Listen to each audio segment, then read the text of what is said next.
think being tremendously irresponsible and putting at risk even more people to become victims, and discouraging those who are victims currently from coming forward. Well, thank you again. I far overspent my time, but we appreciate the support of all of you in the community and this fine group and who they represent in law enforcement in helping us do our jobs. Chief Leo Lucy, I'll now ask to come up to talk about some of the investigations in these cases. Chief. I'll stand over here since I made him stand. Just to make you aware, some of the chiefs hid in the back. They could be standing up here also, but I grabbed the ones I recognized when I walked in the door. Someone who was too quick for me. So there's other representation from other agencies that are not standing up here with us. Really, the purpose of the message we want to put across today is the work that's going on in the state by all the various state, federal, and local agencies, as well as the service providers, and get the message out that these problems with abuse of children, with trafficking of minors and adults is real. It's happening every day. I'm going to give you an overview of several cases that have happened in the last 90 to 120 days. Not going to go into a lot of specifics, just tell you what we're seeing, what's there, what's been charged, what has been charged, and what will be charged. Many of the cases are at the prosecutorial level. They're here to keep me from saying any more than I'm supposed to about those cases. So that's kind of what I'm going to do in the next little bit. When I'm done, I'll introduce Director Fairbrush.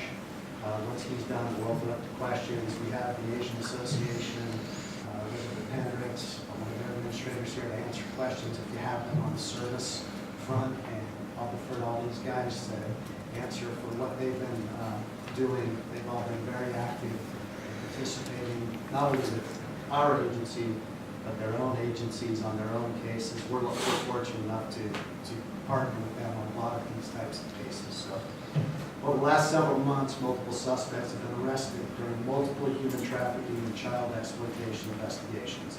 The human trafficking arrests are related to cases where victims of human trafficking were trafficked inside Utah.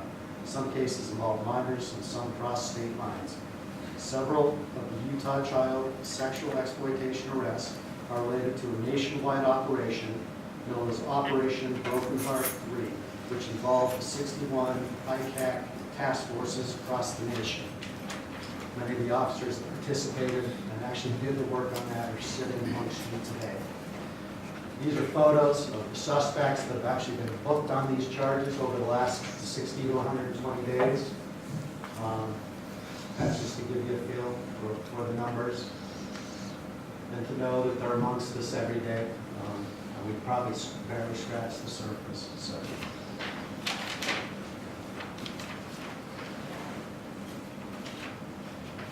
The charges that have been filed on the various cases, I'm going to read what the charges are. Understand that many of these have been filed multiple counts of all these charges. So this is just to give you a flavor for what has been charged at this point and what will be prosecuted. Some of the cases have already moved through the preliminary hearing process and are at various stages. Human trafficking of a child, first-degree felony.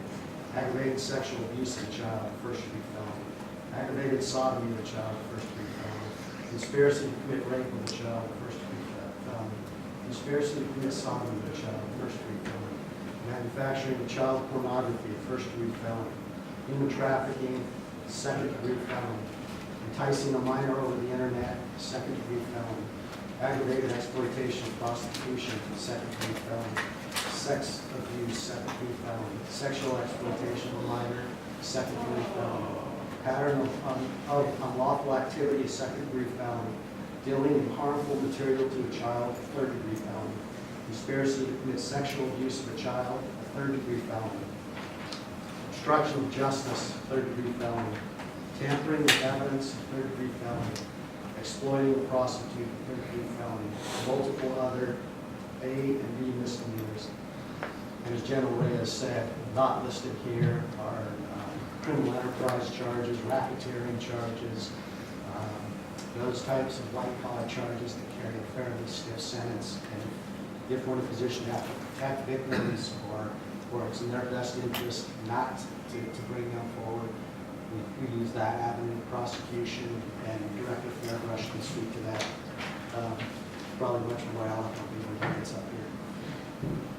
On the ICAC operation that took place, Operation Broken Heart, the Utah Attorney General's ICAC task force participated in April and May of 2016 with 61 ICAC task forces nationwide. 1,368 arrests were made nationwide. 71 of those arrests came from the state of Utah. 22,300 community presentations were made nationwide. 194 of those were given in the state of Utah. Our education specialist from our office is here. I saw her somewhere. She's hiding. She's a very busy person, as well as the prosecutors, the investigators, the officers. The arrests included, during that operation, manufacturing of child pornography as young victims as young as 5 years old. I want to emphasize this. These victims are in the state of Utah, from the state of Utah. So if you hear it's not here, it's from overseas or South America, that's false. The majority, if not every victim I'm going to talk to you about, is from the state of Utah, resides in the state of Utah. Adults soliciting other adults to engage in sexual contact with children under their care and custody, hands-on offenders. Some offenders had contacted children online for the sole purpose of engaging in sexual activity with them, possession of child pornography upon arrest. One offender talked about having fantasies of killing people when he got angry. At least 6 children between the ages of 5 and 12 years old were rescued during this operation. Those are actually identified by name. We know who they are, young children in the state of Utah. Criminal charges were either filed in federal or state court. That's an overview of the ICAC operation that just took place over the last several months. Secure strike force actions over the last 60 to 120 days. 11 separate human trafficking investigations, including 2 rural Utah labor trafficking cases and 9 sex trafficking cases involving both minor children and adults. 2 suspects have been criminally charged.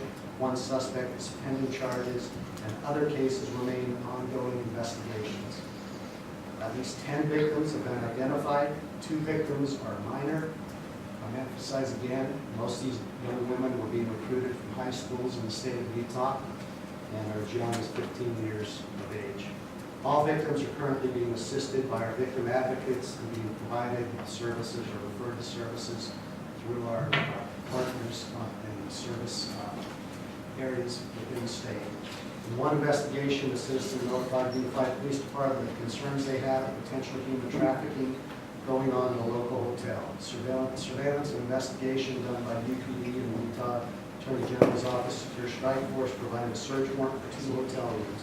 2 female victims of sexual exploitation were identified. A female juvenile was also identified being actively recruited by the trafficker during this time. The trafficker was identified and arrested for numerous related charges. 1 first-degree felony human trafficking of a child, 4 third-degree felony counts of exploiting a prostitute, and 1 second-degree felony pattern of unlawful activity. A preliminary hearing was held, and the defendant was bound over for trial on all those charges. The Utah Attorney General's Office received a complaint from a concerned citizen about a male suspect trafficking women in multiple states. The AG's office found that Bountiful PD was actively working the investigation and joining forces with them. I want to give credit to DPS and their SIAC unit. That unit is what allows us to deconflict with all these agencies, so we're not stepping on toes, and so if it's feasible, we can combine and be resource enhancers for one another. Perfect example of how that worked was this case. Together, the Utah Attorney General's Office, Secure Strike Force, and Bountiful PD put together a 2-month-long joint investigation revealing that the trafficker was trafficking at least 2 females in multiple states, including Utah. The trafficker was charged with 2 second-degree felony counts of human trafficking, 2 second-degree felony counts of aggravated exploitation and prostitution, 1 second-degree felony count of pattern of unlawful activity, and 2 third-degree felony counts of obstruction of justice and tampering with the witness, respectively. The defendant waived his preliminary hearing, and all charges were bound over for trial.